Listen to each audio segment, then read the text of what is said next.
வணக்கம் நண்பர்களே. இந்த வீடியோவில் கடலூர் மாவட்டம் விருதாச்சலத்தோட ஒரு ஐகானிக் பிளேஸாக இருக்கக்கூடிய விருத்தகிரீஸ்வரர் கோவிலை பற்றி தான் டீப்பாக எக்ஸ்ப்ளோர் பண்ண போகிறோம். ஸ்ரீ பழமலைநாதர் கோவில்னும் இதுக்கு ஒரு பெயர் இருக்குது. புதுசாக இருக்குல்ல?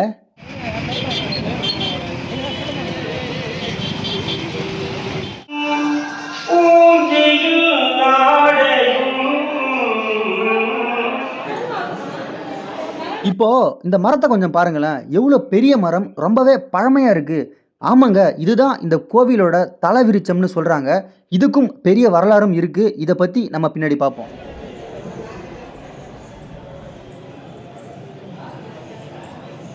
சிவபெருமான் தான் இந்த கோவிலில் ஸ்ரீ பழமலைநாதரா நமக்கு காட்சி தராரு. மூலவரும் அவர் தான். என்னடா இங்கே நிற்கிறா? இந்த மரத்தை பார்க்க சின்ன மரம் மாதிரி இருக்குது, பச்சை பசேல்னு இருக்குது. ஆனால் உள்ளே வந்து பாரு, அந்த காலத்திலே செதுக்கியிருக்காங்க. எழுத்துக்கள் ஒவ்வொன்றும் நேராக இருக்குது. ஆனால் எதுலேயுமே புள்ளியை நம்மளால் பார்க்க முடியாது. வெள்ளிக்கிழமைங்கிறதுனால கோவிலில் சரியான கூட்டம். நீங்களே பாருங்கள், மணிக்கல்ல 10 தான் ஆகுது. இப்போவே இவ்வளோ கூட்டம்னா உள்ளே போய் பார்ப்போம். நம்ம கடலூர் மாவட்டம், அதை சுற்றியுள்ள பகுதிகள், எக்ஸ்பெஷலி விருதாச்சலம் மக்களுக்கு நல்லாவே தெரியும் இந்த ஸ்ரீ விருத்தகிரீஸ்வரர் கோவிலோட பெருமையும் புகழும். ரொம்பவே ஒரு பெரிய கோவிலுங்க. சொல்லப்போனால் விருதாச்சலம் பெரிய கோவில்னு தான் இதை இன்றளவும் அழைச்சிட்டு வராங்க. பழமலைநாதர் கோவில்னு அழைக்கப்படுற இந்த கோவில் விருதாச்சலத்தோட அடையாளம்னு நம்ம முன்னாடியே சொன்னேன். சிவபெருமான் தான் இந்த கோவில்ல பழமலைநாதரா நமக்கு காட்சியும் தராரு. இந்த விருத்தகிரீஸ்வரர் கோவில் தேவார பாடல் பெற்ற தலங்கள் இருக்குல்ல, அதுல நடுநாட்டு தலங்கள்ல ஒண்ணுங்க. வழக்கமா கோவில்னாலே சிற்பங்கள் தான் அதோட அழகு. இங்க பாருங்க காய்ஸ், இப்ப நாம பார்த்துக்கிட்டு இருக்க எல்லாமே இந்த கோவிலோட புடைப்பு சிற்பங்கள். புடைப்பு சிற்பங்கள்னா என்னன்னு இப்ப பார்ப்போமா? ஒரு சிலை முழுமையடையாம சுவர்லயே செதுக்கப்பட்டிருக்கும். சுவரை விட்டு கொஞ்சம் வெளியில புடைச்சி வந்த மாதிரி இருக்கும். இதன் பெயர் தான் புடைப்பு சிற்பங்கள்னு தமிழர்கள் அப்போவே அழைச்சிருக்காங்க. கோவிலுக்குள்ள இந்த இடத்தை பாருங்க, எவ்வளவு விசாலமா இருக்குன்னு.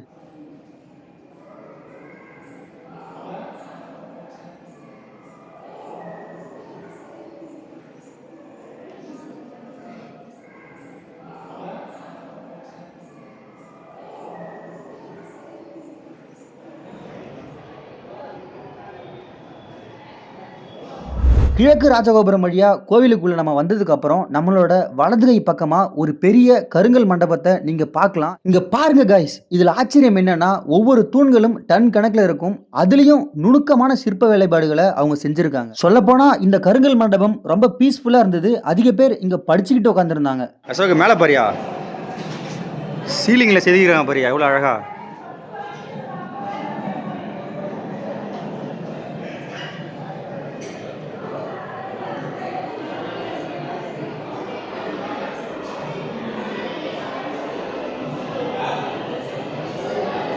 ராஜகோபுரத்து வழியாக கோயிலுக்குள்ளே நம்ம வரும்போது நம்ம வலது பக்கம் இந்த கருங்கல் மண்டபத்தை நம்ம பார்க்கலாம்.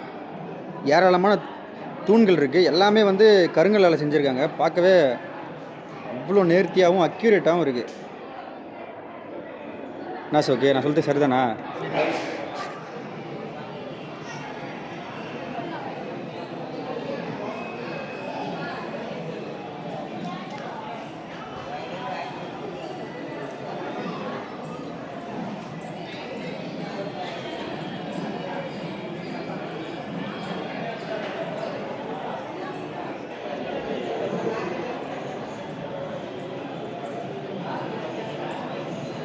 இந்த கருங்கல் மண்டபத்தோட சீலிங்கை பாருங்கள் காய்ஸ், கல்லெல்லாம் அப்படியே அடுக்கி ஒட்டியிருக்காங்க பாருங்கள். இப்போ ரீசெண்டாக தான் இதை வந்து ரீஒர்க் பண்ணியிருக்காங்க. கும்பாபிஷேகம் வந்தது, அதுக்காக வந்து சுரண்டிட்டு மறுபடியும் புதுசாக பேஸ்ட் மாதிரி வச்சு ஒட்டியிருக்காங்க. சிறப்பு. அது வசந்த மண்டபம்னு போட்டிருக்கு. சிரிக்காதீங்க அசோக். கோவிலோட இந்த பகுதியோட பேர் வந்து வசந்த மண்டபம்னு சொல்றாங்க. புதுசா இருக்குல்ல? இது ஏதோ இந்த கோயிலுக்கு மட்டுமே உரிய ஒரு சிறப்பான விஷயம்னு நான் பார்க்குறேன். எடுத்துக்காட்டா சொல்லணும்னா, தாராசுரம் கோயிலில் நம்ம இசை படிக்கட்டு பார்த்தோம்ல, அது மாதிரி இந்த கோவிலில் வசந்த மண்டபம்னு ஒரு இடம் வச்சிருக்காங்க. இந்த இடத்தோட இன்ஃபர்மேஷனை பெருசாக ஒன்றும் கலெக்ட் பண்ண முடியல. வீடியோ பார்க்குற உங்களுக்கு தெரிஞ்சா அதை கமெண்ட் பண்ணுங்க.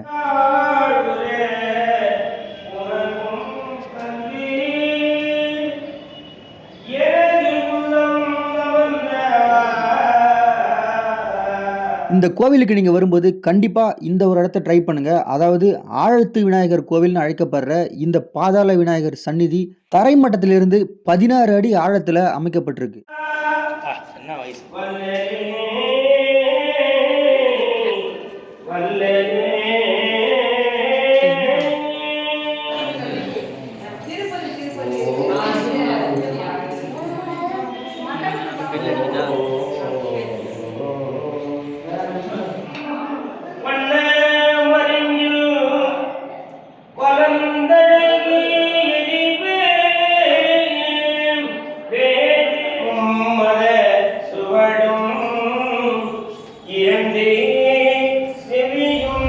இந்த கோவிலை பற்றி நான் கேள்விப்படும்போது இந்த ஆழத்தி விநாயகர் கோவில் தான் இந்த கோவிலோட ஒரு சிறப்பான விஷயம்.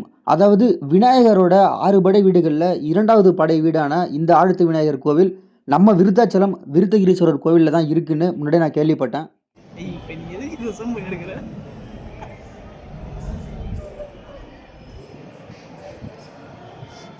அசோக் இந்த கோவிலுக்கு பல முறை வந்திருக்காரு. ரொம்பவே ஆர்வத்தோட என்னடா மேலே பார்க்குற? இந்த மரத்தை பார்த்தா உனக்கு என்ன தோணுது? இந்த மரம் பார்க்க நல்லா தான் இருக்குது, பச்சை பசேல்னு இருக்குது, சின்ன மரம் போல் தெரியுது. ஆனால் உள்ளே வந்து பாரு, ஆ ஒரு ஆச்சரியம் காத்திருக்கு. ஆச்சரியமா? நெக்ஸ்ட் இந்த கோவிலோட கல்வெட்டுகளை பற்றி பார்த்தோம்னா, கோவிலில் சிலைகளுக்கு எவ்வளோ முக்கியத்துவம் தந்திருக்காங்களோ அதே அளவுக்கு எழுத்துக்களுக்கும் கல்வெட்டுகளுக்கும் முக்கியத்துவம் தந்திருக்காங்க. இது ஸ்ரீ கு தா தா லா வே டா டா இதெல்லாம் 4 மாதிரி இருக்கு. இது வந்து ழி மாதிரி இருக்கு பர்றா. இப்படி ரா மேலே இது போட்டிருக்காங்க. தமிழ் புறத்துக்கு பா அசோக் இந்த கல்வெட்டை பார்க்கலாம். பல நூறு ஆண்டுகளுக்கு முன்னாடி செதுக்கினது தான். ஆனால் எல்லா எழுத்துக்களும் நேராக செதுக்கியிருக்காங்க. எதுலேயுமே புள்ளி கிடையாது. இந்த மாதிரி பல கல்வெட்டுகள் வந்து இந்த இடத்துல நம்ம பார்க்கலாம். ஓகே, இங்கே பாருங்க எழுத்து.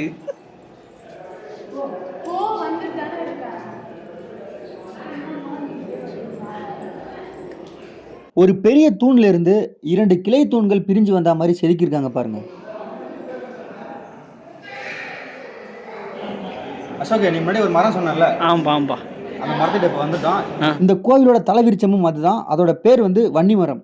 1700 ஆண்டுகள் பழமையான மரம்னு சொல்றாங்க. பக்கத்தில் போய் பார்ப்போம் வாங்க. மரத்துக்கு பக்கத்திலே ஒரு சின்ன சந்நிதி மாதிரி இருக்கு. அதுல பல சிலைகளையும் பார்க்கலாம். அதுல முக்கியமான ஒரு சிலை தான் வியாபசித்து முனிவரோட சிலை. யார் அவருன்னு கேட்டீங்கன்னா, இந்த வியாபசித்து முனிவர் தான் மணிமுத்தாறுல நீராடி இந்த கோவிலுக்கு வந்து இந்த கோவிலோட புதுப்பிக்கும் பணிகளை செஞ்சார்னு சொல்லப்படுது. அவரை பெருமைப்படுத்துற விதமாக தான் இந்த தலைவிருச்சத்துக்கு பக்கத்துல அவரோட சிலை வச்சிருக்காங்க. இந்த மரத்தை ரிசர்ச் பண்ணி பார்த்ததுல கிட்டத்தட்ட 1700 ஆண்டுகள் பழமையான மரம்னு ஆராய்ச்சியாளர்கள் கண்டுபிடிச்சதாகவும் அதை விளக்கிற விதமா ஒரு நேம் போர்டும் இங்க பார்க்கலாம். கை உள்ள இல்லை கரெக்டாக உள்ள நவீனோ இன்செக்ட் ஏதாவது உள்ளே இருக்கும். ஓ, செல்ல காணிக்க இதில் போட்டு வந்துருதா?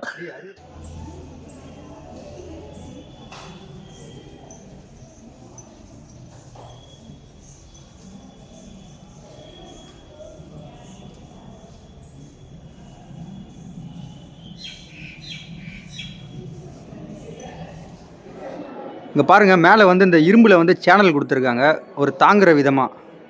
எதனாலன்னு கேட்டிங்கன்னா, பழமையான இந்த தலைவிருச்சமான வன்னி மரம் வந்து ரொம்பவே டேமேஜான கட்டத்தில் இருக்குது. அதை வந்து கொஞ்சம் தாங்குகிற விதமாகவும் பாதுகாக்கிற விதமாகவும் அந்த சேனல் வந்து அவங்க கொடுத்துருக்காங்க.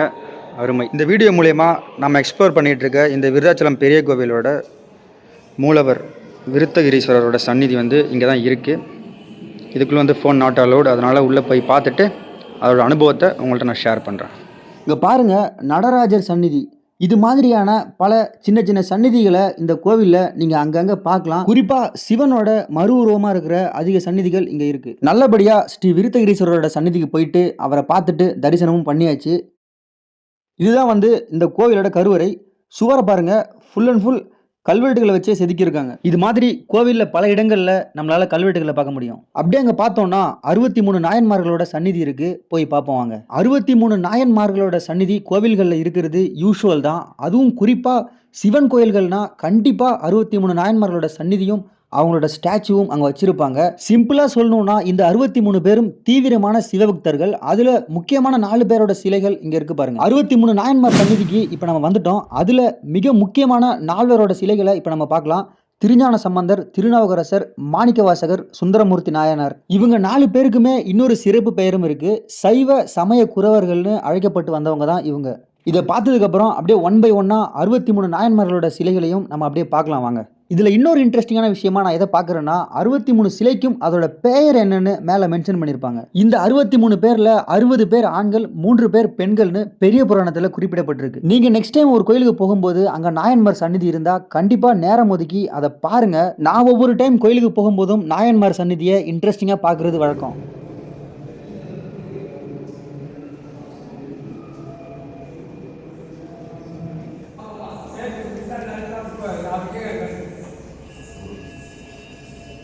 இந்த கோவிலோட சீலிங்கை பாருங்களேன். பகல் நேரங்களில் இயற்கையாக உள்ள வெளிச்சம் வரதுக்காக மேலே ஒரு கேப் மாதிரி வச்சு கட்டியிருக்காங்க. இதில் இன்னொரு இன்ட்ரெஸ்டிங்கான விஷயம், இந்த கோவிலை கட்டினது ஒரு பெண். அட ஆமாங்க, சோழ அரசி செம்பியன் மாதேவி ஆட்சி காலத்தில் தான் தமிழர் கட்டிடக்கலையை பேஸ் பண்ணி இந்த பெரிய கோவிலை கட்டி முடிச்சிருக்காங்க. கேட்கவே இன்ட்ரெஸ்டிங்காக இருக்குல்ல? ஏன்டா வந்துலேயும் சிரிச்சிட்டே இருக்க?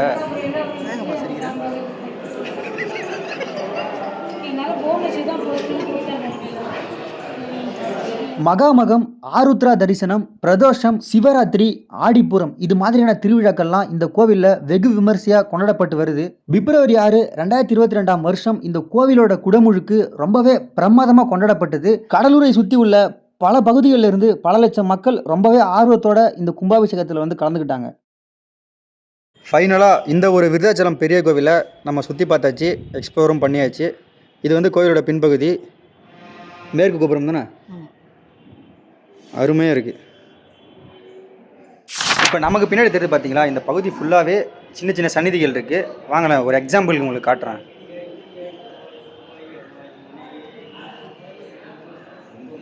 தெரியுதா? பின்னாடி அப்படியே பார்த்துட்டு வராங்க பாருங்க. காமாட்சி சந்நிதி, ஏகாம்பரேஸ்வரர்,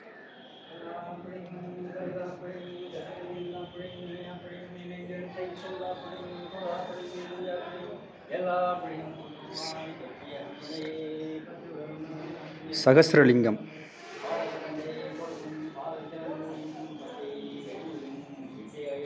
விருத்தாச்சலம் இந்த ஊரோட பெயர் காரணம் பார்ப்போமா? விருத்தம்னா பழமை, அச்சலம்னா அசைக்க முடியாத அப்படின்னு சொல்றாங்க. அசைக்க முடியாத பழமையான மலைகளை உடைய இடம்தான் இந்த இடம் இருந்திருக்கு. தேவார பாடல்கள்ல முதுகுன்றம்னு குறிப்பிடப்பட்டிருக்கு. சைவ சமய குறவர் காலத்துல பழமலைன்னு அழைக்கப்பட்டு வந்து பிற்காலத்துல சமஸ்கிருத வடிவமான விருத்தாச்சலம்னு பெயர் பெற்றிருக்கு.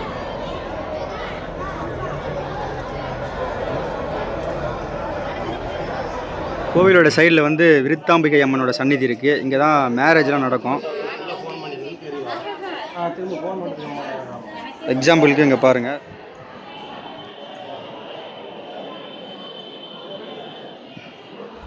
வழக்கம் போல் இந்த கோவிலோட அட்மாஸ்பியர் எனக்கு ஒரு நல்ல அனுபவத்தை கொடுத்தது. அதை உங்கள்கிட்ட ஷேர் பண்ணதில் எனக்கு ரொம்ப சந்தோஷம்.